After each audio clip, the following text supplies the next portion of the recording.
The story begins with ships firing at an unusual island. This island is not ordinary because it's inhabited by monsters. These creatures are terrifying, and the people on the island rely on hunters to eliminate them. The hunters are ready to take down these monsters, even when faced with giant red ants that appear before them. These ants are huge and scary, but the hunters prioritize fighting them to protect their commander. Unfortunately, the ants turn out to be incredibly powerful, and they start attacking the hunters mercilessly. The leader, who was their hope, lies injured on the ground. He's on the verge of losing consciousness. Just when things seem bleak, a person named Byung arrives and saves the commander from the ants' attack. Byung uses his healing magic to tend to the commander's wounds. However, the stubborn ants continue to attack, and this time, another hunter named Yoonseok uses his thunder power to knock the ants away. Despite their efforts, many ants are still around them. Yeonho, another hunter, uses his incredible strength to fight them off. The hunters protect Byung, who is trying to heal the injured. As they struggle against the ants, a giant white ant, considered the boss of the ants, appears.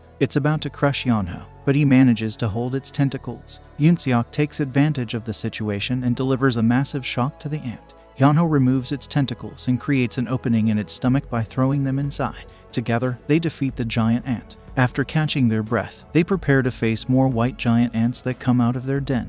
These ants are a formidable force, but the hunters are determined to fight back. Meanwhile, Mr. Choi, the commander, uses his fire magic to battle the ants in the city. He succeeds in eliminating many of them, but there's still a large army to contend with. He signals his army to follow his lead. The story then takes us back in time, explaining that many years ago, a portal opened in the world, leading to the appearance of monsters. Conventional weapons proved ineffective against these monsters. Only those with special weapons and fighting techniques, known as hunters, could stand a chance. These hunters are classified based on their abilities, with S rank being the highest and E rank the lowest. Fast forward 3 years, and we see Kim and Park meeting at a hunter spot. They're happy to see each other after a long time.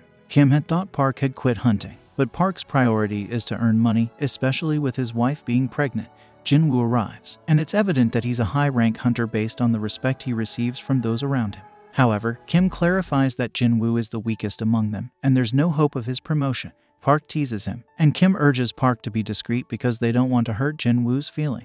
Unfortunately, Jinwoo overhears and acknowledges that he's the weakest among them. Jinwoo encounters Jui, a healer, and greets her warmly. However, she's not in a welcoming mood, likely due to his facial scars. She reprimands him for not taking a healer on their team more seriously. Jinwoo explains that their team, belonging to high-ranking hunters, doesn't need a healer. He knows his abilities and low rank, so he doesn't have any complaints. Despite this, Jui continues to blame him for not taking his life as a hunter seriously, and he apologizes for his mistake. Just then, a man named Mr. Song introduced himself as a team leader, and everyone welcomed him because his rank was higher than theirs. After that, they continued to move toward the portal. Park, who was passing by Jinwoo, advised him to stick with their group to stay alive. As he moved ahead, Jinwoo looked at his weapon, which was not powerful. Instead, it was just an ordinary weapon because he didn't have enough money to buy a high-ranked one. Ignoring his weapon's limitations, he stepped forward towards the portal as he knew that his never-ending war awaited him.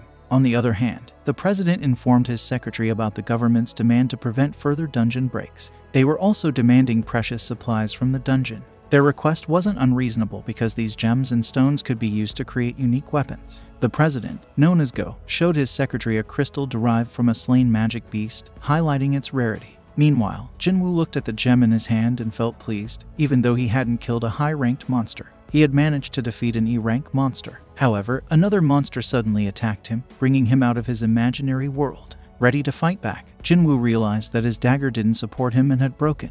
The demon attacked him and started cutting his stomach. Before the demon could succeed, another hunter approached and knocked it down. Later, this hunter moved forward to kill other monsters. Jui, scared as she watched Jinwoo's injuries, moved forward to heal him, confident that she could cure him. Meanwhile, Jinwoo shifted his attention to the hunters with remarkable power, feeling like nothing more than trash before them. Aside from this, President Go explained that with dungeon gems, they could create weapons capable of killing mighty creatures. Additionally, mana crystals were found in dungeons, and weapons could be created from them. However, compared to gem weapons, these mana crystal weapons were not as valuable. Still, they were in great demand, and the government wanted to research them to create lethal weapons. After they killed the last monster, they were satisfied, but not entirely because they still hadn't acquired the precious gems and stones they needed to make more money. Just then, one of the hunters discovered a tunnel, indicating the presence of another dungeon inside.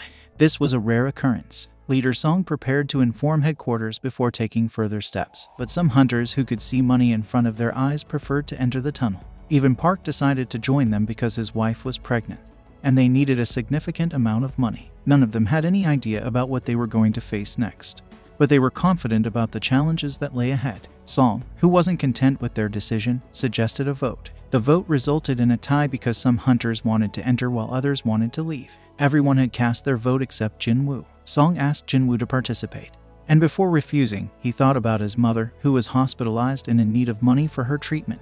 He couldn't forget about his sister, who was studying and required financial support. Therefore, he reluctantly gave his approval. They considered it a D-rank dungeon, so they didn't have any other option but to enter. In the company, Mr. Choi is hiring a capable and talented hunter. Instead, they sign a contract with them. On the other hand, a person on a bike snatches a girl's wallet. He feels no regrets and is happy because he plans to have a party. However, his plan is disrupted when he sees a gorgeous girl standing in front of him. He thinks she might be planning to die because she's standing in front of the bike. Just before the bike could hit her, she jumps away like a skilled hunter, winning the hearts of onlookers. As a result, some people in the crowd are injured. A gathering forms around her, and they quickly realize who she is, an S-rank hunter. People look at her as if she's a celebrity. Before the situation worsens, she leaps onto a building and disappears, not giving anyone a chance to ask questions. The people left behind are pleased to have met an S-rank hunter. Meanwhile, it's been almost 40 minutes since they started walking, and they're still looking for their boss.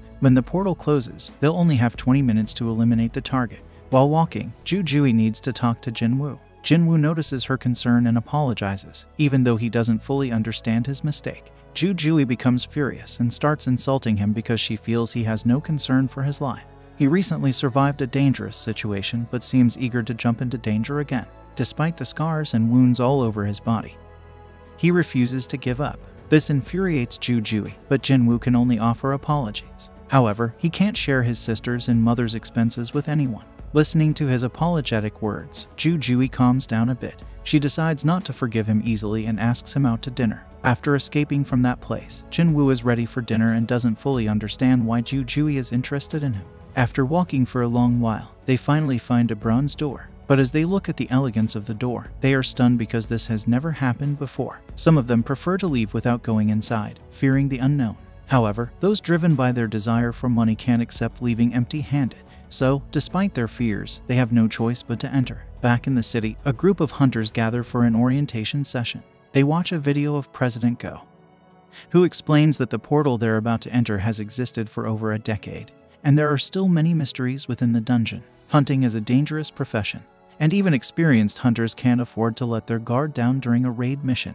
They must be cautious. However, in the dungeon, the group of hunters seems to have forgotten these words of caution entirely. They enter a mysterious and dangerous room that has never been explored before. They act as if they're on a casual field trip, showing no sense of the danger that lurks around them. The room contains ancient statues, some of which are holding strange musical instruments. Jinwoo stares at one particularly large statue, feeling uneasy about the eerie silence in the room. Everyone wonders where the boss monster is, and Song notices a magic circle on the ground. His attention is then drawn to a tablet with ancient writings and commandments related to worshipping some kind of god. However, Jinwoo is more concerned about something else. He believes he saw the eyes of the giant statue move, seemingly looking right at them. Jinwoo dismisses this as imagination, but their shock deepens when the door to the room suddenly closes. Panic ensues among the hunters. One woman suggests they might be trapped, but another man shoves her aside, regretting their decision to underestimate the dungeon. He tries to leave, no longer caring about the treasures they hope to find.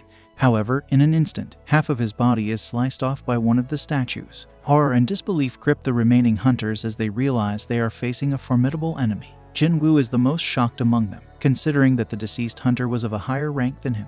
He knows he stands no chance against the statues, and the situation makes no sense to him. This dungeon is only supposed to be a D rank, but the statues are anything but ordinary. As chaos unfolds, Jinwoo has a terrifying realization. If one statue can move, then perhaps the others can too. He locks eyes with the giant statue, which seems to return his gaze. His mind races as he contemplates the dire situation they are in. Reflecting on Jinwoo's history, it becomes clear that he has faced numerous life and death situations before. From being separated from his team in his first mission to suffering injuries and hospitalization in encounters with magic beasts, Every dungeon expedition is a perilous endeavor for him. Unlike other hunters who acquire gems and invest in better weapons, Jinwoo has only a modest knife and tattered clothes. He endures constant ridicule, relying on keen observation to find ways to survive. Back in the present, Jinwoo's instincts warn him of the impending danger posed by the giant statue. However, his warning comes too late, as the giant statue releases a powerful beam from its eyes, causing massive destruction. Panic and disbelief grip the team as they realize the direness of their situation. Ju trembles with fear, and Jinwoo is left shocked, knowing that they are trapped with no way out, and their lives are in grave danger. After witnessing the powerful attack, the group debates whether to flee, fearing further attacks. Song advises everyone to stay still to avoid provoking another assault. He commends Jinwoo, acknowledging that they all would have been in grave danger if not for Jinwoo's alertness. Jinwoo, noticing Song's missing arm, attends to him. Song downplays his injury, requesting Jinwoo's help to stop the bleeding. He had hoped to ask Ju, a B-rank healer, but she struggles under pressure, which limits her to easier raids. Song notes that while he has experienced B-rank dungeons, the creature they encountered could be O or even S-rank. Song then recites the Carton and Temple's commandments, which include revering God, praising him, and proving faith. Those who fail to obey these laws will not survive in this place. Jinwoo wonders if the massive statue they saw represents the god mentioned in the commandments. The narrative then shifts to explain that 10 years ago, gates connecting their world to an alternate dimension appeared, leading to supernatural occurrences worldwide. These events gave rise to individuals with special powers, known as hunters, responsible for battling the creatures inside dungeons. A hunter's power, once awakened, remains constant. However, some gates hide monsters that evoke a fear beyond the ordinary. We then see that Jinwoo's sister, Jinna, is at school when one of her friends arrives late. The friend curiously asks if Jinna's brother is a hunter. Jinna confirms, mentioning he's an E-rank and often gets injured, recently coming home covered in bandages. She inquires why her friend is interested, and the friend nonchalantly suggests she could do better than Jinna's brother. Meanwhile, back in the dungeon, Song acknowledges the overwhelming power of the creature they face. He suggests they regroup and find an escape. Another person trapped in the dungeon, not wanting to die after just securing a contract with a major guild, believes he can escape by running at full speed, confident in his swiftness. However, as he attempts to flee, the statue instantly incinerates him. Song realizes they are at the mercy of this powerful entity, and Jinwoo ponders why it hasn't killed them all yet. Recalling the commandments, Jinwoo asks Song to repeat the first one. Song replies that it's to revere God. Jinwoo theorizes that the dungeon operates under its own set of rules. He tries standing up, causing the statue's eyes to glow ominously. Quickly sitting back down, the statue returns to its normal state. Jinwoo then instructs everyone to bow their heads to the statue. The group is confused, not fully understanding his reasoning. Song asks Jinwoo if he's figured something out. Jinwoo explains that the statue won't attack as long as they keep their heads bowed in reverence, following the commandment to revere God. Everyone imitates Jinwoo, bowing their heads. The statue's sinister expression seems to soften, and Park, noticing the statue isn't reacting, bravely stands up. To their relief, the statue remains passive, and the rest of the group also stands. They question if the danger has passed, but Jinwoo reminds them there are still 2 more commandments to consider. Suddenly, the statue comes to life and starts moving. Song asks Jinwoo for a plan, and Jinwoo admits he doesn't have one but emphasizes the importance of adhering to the commandment. The second commandment, to praise God, becomes their focus, but they are unsure how to do it. A hunter, knowledgeable in ethnology, volunteers to try praising the statue using traditional extollments. Unfortunately, his prayers don't affect the statue, which brutally crushes him. The horrifying sight causes the others to scatter in fear. Park, desperate to survive for his family's sake, approaches another statue, hoping for safety. Tragically, this statue swiftly cuts him in half, leaving the group in shock and dismay. While running alongside Juhi, Jinwoo ponders how they can fulfill the commandment to praise the statue. He knows he can't leave Juhi behind and desperately searches for a clue. Meanwhile, the statues continue their deadly rampage, claiming more hunters' lives. Observing closely, Jinwoo notices a key difference. Some statues wield weapons, while others hold musical instruments. He directs everyone towards the statues holding instruments. Song approaches one, and to their relief, the instrument begins to play. The other hunters replicate this, but the instrument of Jinwoo's chosen statue remains silent. Jinwoo quickly deduces the problem. It's inactive because 2 people are standing in front of it. He decides to leave Juhi there and move to another instrument statue, even as the giant statue chases him. The colossal statue attempts to crush Jinwoo, but he agilely dodges the attack. However, he inadvertently lands near a weapon-bearing statue. and narrowly escapes its assault, sustaining some injuries. Despite his wounds, Jinwoo crawls towards a different instrument statue. As the giant statue lunges for another attack, Jinwoo evades it and reaches the instrument statue, triggering its music. The giant statue halts its aggression and returns to its throne. Jinwoo understands that playing the instruments is the way to praise the entity, as required by the commandment. Juhee rushes over to Jinwoo, finding that one of his legs is missing. She attempts to heal him, but Jinwoo cautions her against overexerting herself. Ignoring his warnings, Juhee pushes her powers to the limit, causing her to bleed and eventually forcing her to stop. Kim, overwhelmed by the dire situation, remarks that it feels like a nightmare. He comments regretfully on Song's lost arm, attributing it to Song's rash decision as their leader. He suggests it's a result of karma. The others quickly remind Kim that he was the one pushing to enter the dungeon, but Kim argues that they all agreed on it together. Song, taking responsibility, admits the final decision was his. Jinwoo, sensing the urgency, refocuses the group, reminding them there's still one commandment left. Suddenly, an altar materializes in the room's center. The group is puzzled, but Jinwoo explains it's an altar for offerings to gods, used for treasure and sacrifices. He connects this to the third commandment, the need to prove their faith. Kim suggests a sacrifice is necessary, and, pointing his sword at Song, implies Song should take responsibility for his actions. Song, accepting his fate, approaches the altar, ready to sacrifice himself. Jinwoo internally debates this, believing the situation isn't solely Song's fault since they had voted on their action. As Song nears the altar, a flame ignites beside it, causing confusion among the group. Song looks to Jinwoo, unsure if further action is needed. Jinwoo, deep in thought, requests 2 hunters to escort him to the altar for a closer examination. The group is concerned about potential attacks, but Jinwoo reassures them. Approaching the altar, 3 more flames appear. Song asks Jinwoo if he has figured anything out, but Jinwoo admits he hasn't. He questions whether waiting would lead to rescue, but Song pessimistically notes that the gate has been open for a week, and the statues might reactivate before help arrives. Jinwoo reflects on the dungeon dynamics, realizing that a gate fully opens in 7 days, leading to a dungeon break. This event allows monsters to cross into their world. The main goal of raids is to defeat the dungeon boss and close the gate in time.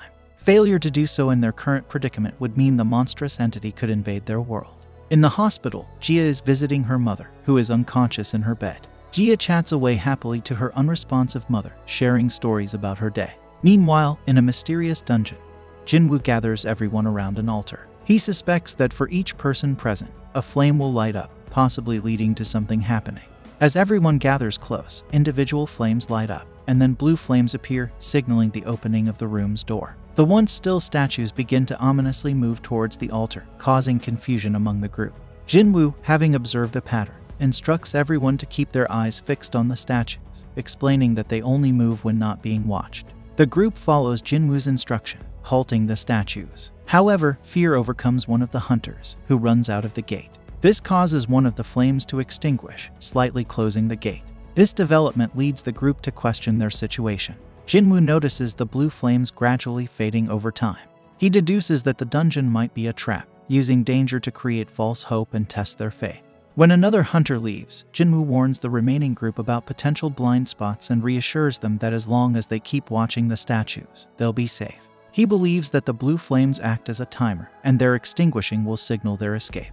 Kim, acknowledging Jinwoo's crucial role in their survival, feels torn between staying and returning to his family. He decides to leave, hopeful for a reunion with his loved ones. Jinwoo, despite the dwindling numbers, remains determined to find a way out. Song then urges Jinwoo and Juhee to escape, saying the door will remain open as long as someone stays behind. As Juhee attempts to help Jinwoo leave, she collapses, likely due to overexertion from her earlier healing attempts. Jinwoo, now faced with a difficult decision, contemplates their next move in the perilous dungeon. In the dire situation, Jinwoo urges Song to escape with Juhee, insisting he's the only one who can carry her out safely. Despite Juhee's reluctance, Jinwoo reassures her by promising a meal out and gives her an essence stone to buy dinner, playfully saying he'll ask for the change later. Juhee protests, but Song quickly knocks her out, facilitating their escape. Left alone, Jinwoo reflects on his fate, regretting not having better insurance and vowing to take down at least one enemy with him. However, his efforts to fight back are futile against the overpowering statues, which soon dismember and beat him mercilessly. Amidst the pain, Jinwoo thinks about his desire to be stronger and his limited success. He recalls Kim's words and understands Kim's need to return to his family, acknowledging that often the most selfish are the ones who benefit. Jinwoo, too, realizes he doesn't want to die. In the critical moment, as the statues prepare for a final blow, time runs out, and they halt. Suddenly, Jinwoo sees a notification about a quest, offering him the chance to become a player. The message warns of imminent death if he declines. With only a fraction of a second to decide, Jinwoo chooses to accept, embracing this unexpected opportunity for survival. We then see that the screen says that he have become a player, and son Jinwoo wakes up in a hospital, surprised to see his previously severed limbs perfectly attached, with no signs of the fatal chest wound he remembers. Confused, he wonders if it was all a dream. But then two members of the Hunter Association's surveillance team, Woo Jinchul and Kang Taeshik, visit him. They inform Jinwoo that he has been unconscious for 3 days. He's relieved to hear that his fellow hunters, Juhee and Song Cheol, survived the incident, though Cheol lost an arm and might retire, and Juhee is undergoing psychiatric treatment, uncertain if she'll continue hunting. Jinchul reveals that only 6 survived the double dungeon incident, a rarity with such tragic outcomes. By the time the White Tiger Guild investigated, based on survivors' alerts, all they found was Jinwoo alone, with no evidence of the described temple and statues. This baffles Jinwoo, but Jinchul confirms the survivors' accounts align, avoiding suspicion on them. Jinchul then speculates Jinwoo might have experienced a second awakening, a rare phenomenon allowing hunters to surpass their initial power, possibly reaching SSS-Rank. To test this, Jinwoo is asked to use a manometer. If his survival against supposedly deadly magical beasts was true, it might indicate a significant power, implying an SSS-Rank's involvement. However, Jinwoo's mana score is only 10, far below expectations, deflating his hopes of a second awakening. Apologizing for their mistake, Jinchul and Taeshik leave, puzzled over how Jinwoo survived, labeling him nearly as weak as a civilian. Son Jinwoo feels disappointed that the Hunter Association representatives didn't inquire about the mysterious pop-up window only he seems to see, questioning if he's the only one who can perceive it. Realizing it doesn't respond to touch, he recalls encountering something similar before. His sister, Jinna, visits, scolding him for his recklessness and threatening to quit school to work if such an incident recurs. Jinwoo, feeling guilty for nearly leaving his sister behind, tests if Jinna can see the pop-up by asking her about notification reading in games. Following her clueless response, Jinwoo commands Aloud to open the message box, which surprisingly works, revealing messages addressing him as a player. As Jinna leaves with her friend Seong, Jinwoo explores more pop-ups, learning the system aims to aid a player's development, warning of penalties for non-compliance. He discovers a daily strength training quest with physical exercise, puzzled by the unrealistic expectations while hospitalized. Meanwhile, Jinchul reports to Chairman Gunhee that Jinwoo hasn't undergone a second awakening. Relieved yet puzzled by the incident's oddities and lack of a dungeon break, Gunhee instructs marking this as a special case for further investigation. Jeonggan asks Hyein if she could join the upcoming B-rank raid as a guide. He tells her the raid is both a test and hands-on training for newcomers. Hyein isn't sure she's cut out to be a guide. Jeonggan assures her that simply by fighting as she always does, she'll set a great example for everyone. He reminds her that their Hunters Guild is among the top 5 in the city, yet it doesn't stand out on a global scale. While they can't boost their ranks individually, they can still improve as a team to be prepared for future challenges. Suddenly, a gate appears in the middle of a road, causing trouble for the city's residents, who hope the hunters will deal with it soon. Meanwhile, in the hospital, Jinwoo's time for his daily quest expires, triggering an earthquake in his room. He falls from his bed to find himself in a desert, realizing he's been transported as a penalty for not completing his quest. He must survive here for 4 hours. Back in the hospital, a nurse checks on Jinwoo, only to find his room empty. As Jinwoo flees from a giant centipede, he wonders how many there are. With 2 hours still to go, nurses search the hospital for him. He narrowly escapes being eaten by one of the centipedes when his time runs out, and he's transported back to the hospital, where he collapses from exhaustion. The nurses eventually find him back in his room. After a few days, Jinwoo tells Jinna he's getting better and will be discharged soon. Meanwhile, Juhee receives an invite to a D-rank dungeon raid but declines. The caller mentions Jinwoo's awakening, which delights Juhee. She visits him with flowers, sees him running in the garden, and learns from the nurses that he's been exercising to get back in shape since waking up. Deciding not to disturb him, Juhee leaves. Jinwoo then takes a moment to rest, reflecting on the 4 days since he regained consciousness and his realization that the quest windows he sees are real. He understands now that completing daily quests rewards him with full recovery, ability points to enhance his strength, and access to a skill inventory. This new reality amuses him, even if it makes others think he's odd for laughing by himself. Jinwoo reveals the last reward from his daily quest is a mystery box. When he opens it, he finds a key inside. Up until now, he's only received trivial items like bandages and pens, but this time, he discovers the key can teleport him to a special dungeon from Exit 3 of the Hapjeong subway station. Curious, Jinwoo wonders about this instance dungeon and guesses it's an opportunity for him to get stronger. Meanwhile, a news report talks about the gates that have appeared in various cities, warning of possible traffic jams in those areas. The story then shifts to Jinwoo visiting his ill mother, recalling that her illness began 4 years ago when she suddenly fell into a coma. The doctors diagnosed her with eternal sleep disease, a condition that emerged alongside the gates, affecting 1 in tens of thousands. They suggested it might be linked to mana exposure, with life support being the only aid modern medicine could offer. This situation led Jinwoo to take up work at a construction site until he awakened as a hunter. Excited by his new abilities, he shared with his sister their newfound hope for affording their mother's medical expenses. Despite his sister's concerns about the dangers, Jinwoo assured her he could handle it. However, it soon became clear that Jinwoo struggled against monsters, often holding back his team. After completing another round of daily quests, he decides to invest his ability points into increasing his strength yet again. Jinwoo heads to Hapjeong Station, believing he can escape if the situation gets too risky. Upon using a special key, a gate to another dimension appears, and he steps through it, the entrance ceiling shut behind him. Inside, he realizes he's in an instance dungeon, distinct from the normal ones he's familiar with, where the only escape options are defeating the dungeon boss or using a teleportation stone. Worried about his ability to confront a dungeon boss given his past difficulties with even low-level monsters, Jinwoo has no choice but to proceed. Inside the dungeon, he encounters 3 goblins. Initially, he can only dodge their attacks, but frustration fuels his determination, allowing him to defeat them one by one, boosting his confidence. However, his triumph is short-lived as a steel fang lichen attacks, easily breaking his blade. The lichen's strength overwhelms Jinwoo, leaving him paralyzed with fear and unable to move, a stark reminder of his vulnerabilities without a healer by his side. As the lichen launches another attack, Jinwoo faces the harsh reality of his situation. This brings an end to our episode. If you enjoyed it, then don't forget to like, share, and subscribe our channel for more anime recaps.